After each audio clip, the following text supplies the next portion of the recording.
2000 পর্যন্ত হিসাব করে দেখো, তোমার ভারত বিক্রি করিলে হাজী মোহাম্মদ মহাসিনের দান শেষ হবে না। এ পর্যন্ত মসজিদে বাবরি ভেঙে মন্দির বানায়েছ, রাম মন্দির, চারানা কেউ পর্যন্ত টিকিট কেটে দেখে না। মুসলমান চলে গেছে ভারতে, কিন্তু দোকানদারি রেখে গেছে। বলে কি দোকানদারি? ভারতের মাটিতে একটা কবর আছে, সেই কবরটার নাম হলো তাজমহল। কি কবর?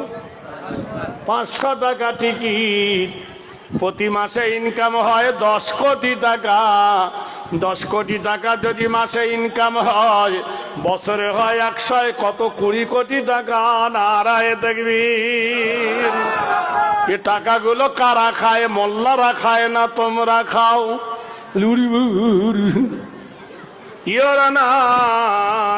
মুসলমানদের একটা মিনার আছে, সেই মিনারটার নাম হলো কুতুব মিনার। কুতুবউদ্দিন বখতিয়ার খিজলি দিল্লির মাটিতে।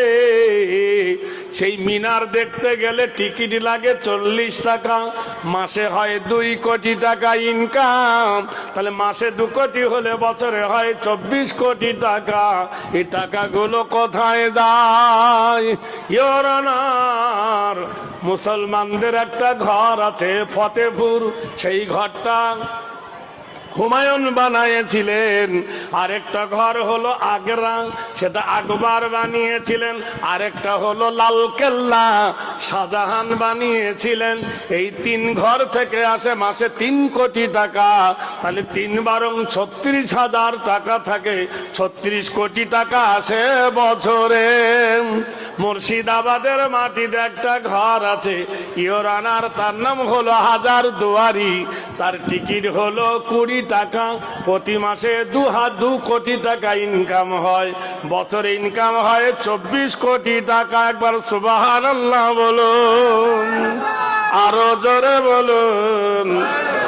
ইয়োরানার এই হাজী মোহাম্মদ মহাসিন, হাজী মোহাম্মদ মহাসিন বাঘের বাচ্চা বাঘ। হাজী মোহাম্মদ মহাসিন 1800 সালে 200 কোটি টাকা ভারতের অর্থ তহবিলে দান করেছিল। 1800 সালে। তখন 5 বছরে ডবল হতো টাকা। 5 বছর রাখলে ডবল হতো। তাহলে 1805 সালে হতো কত? 400 কোটি। 10 সালে হবে 800 কোটি। 15 সালে হবে 1600 কোটি। 20 সালে হবে 3200 কোটি। 25 সালে হবে 6400 কোটি। সুবহানাল্লাহ বলুন। 30 সালে হবে 128 কোটি। 35 সালে 128 দুগুণে ডবল। 40 সালে ডবল, 45-এ ডবল, 50-এ ডবল, 55-তে ডবল। 2000 পর্যন্ত হিসাব করে দেখো, তোমার ভারত বিক্রি করিলে হাজী মোহাম্মদ মহাসিনের দান শেষ হবে না।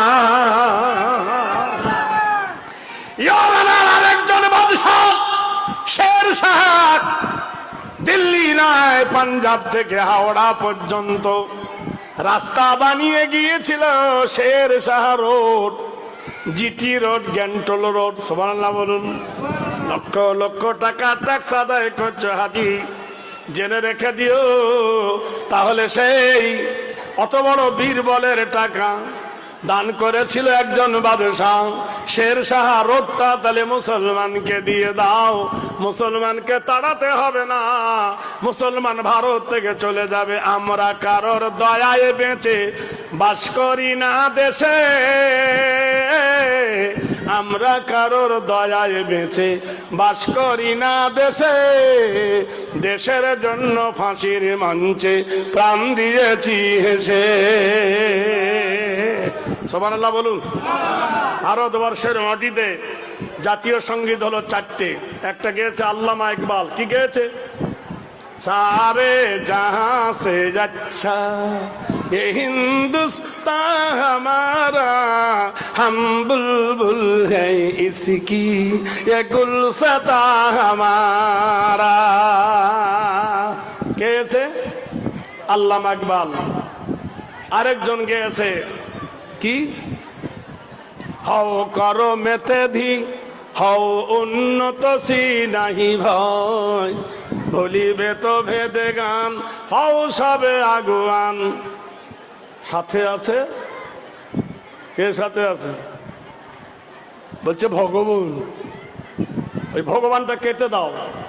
যদি বলি হও করমেতে দি, হও উন্নত সি নাহি ভয়, ভুলিবে তো ভেদে গান, হও সবে আগুয়ান। সাথে আছে রহমান হবে যা। হও করমেতে ধি, হও উন্নত সি নাহি ভয়, ভুলিবে তো ভেদে গান, হও সবে আগুয়ান। সাথে আছে কোরআন হবে জয়। নারায়ে তাকবীর। কটা হলো? দুটো হলো। আর বঙ্কিম গেয়েছে সুজলাং সুফলাং শস্য শ্যামলাং মলয়মুধমং বন্দিতরং। আরেকজন গেয়েছে